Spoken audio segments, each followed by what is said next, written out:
If the Torah mentions an argument, then it must be an argument about beliefs, because we wouldn't care about any other argument. Like, what do we care if something happened where somebody was unhappy with something? Makes no difference to us. That's history. But when people are arguing about beliefs, that makes a big difference to us, because what we believe is what designs our experience. What we believe is what gives us access to the world, to our body, to our mind, to our spirit, to everything that's available to us. If we have the wrong beliefs, we can lose access to everything. And so Korach has an argument, and it's about belief. Korach says to Moshe Rabbeinu, to Moshe and Aaron,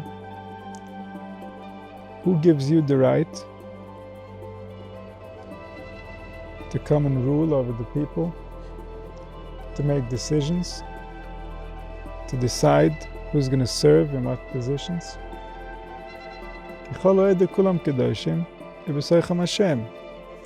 These are all holy people. And who's beating in their hearts? The Creator is beating in their hearts. The Creator is beating in every single heart. So what gives you the right? What makes you think that you can be more important than someone else? You worked on yourself? You see the world differently? You arrived at high levels? Good for you. That's the destiny that he chose for you. Korach was an idealist. Korach was saying things that are true, but they weren't relevant at the time. Why weren't they relevant at the time? Because when Moshe Rabbeinu left for only a few hours too long, Klal Yisrael served the Egel. Klal Yisrael needed leadership. They weren't at a level of maturity where they don't need leadership. They weren't ready to be left alone. So he was challenging authority not because there was no need for it, but because it wasn't convenient for him. And to justify, he made arguments that are very real. They're based in reality, but they weren't his motivation. They weren't the cause of what was driving him to do what he's doing. And this is known by the one who designed us. He's the only one that knows what our intentions really are. Only he knows, only he can understand. Even if a person were to try to explain themselves as best as they can, it wouldn't give us any real insight into their heart.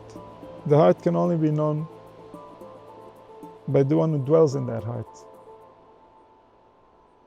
And the one who dwells in that heart is not even conscious.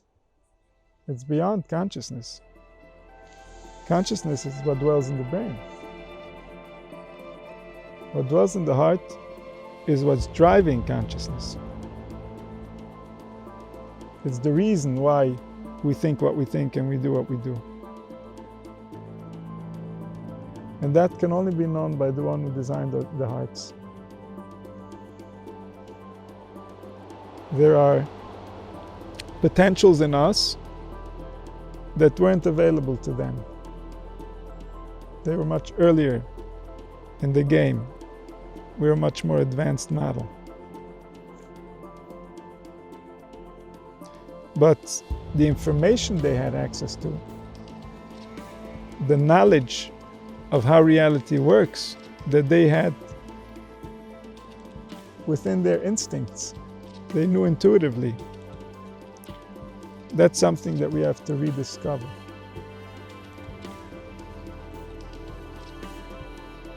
But when we do rediscover it, when we do develop it, when we do find our connection to the spirit that resides within, then that's the source of our power, that's the source of our knowledge, That's the source of our wisdom. That's the source of our interpretation. This is something that cannot be exported. It cannot be outsourced. Beliefs are only real to the one believing them. And so beliefs is something that we have to create for ourselves. And this requires intelligence, this requires development. So may we have the merit to realize this intelligence within each one of us and collectively.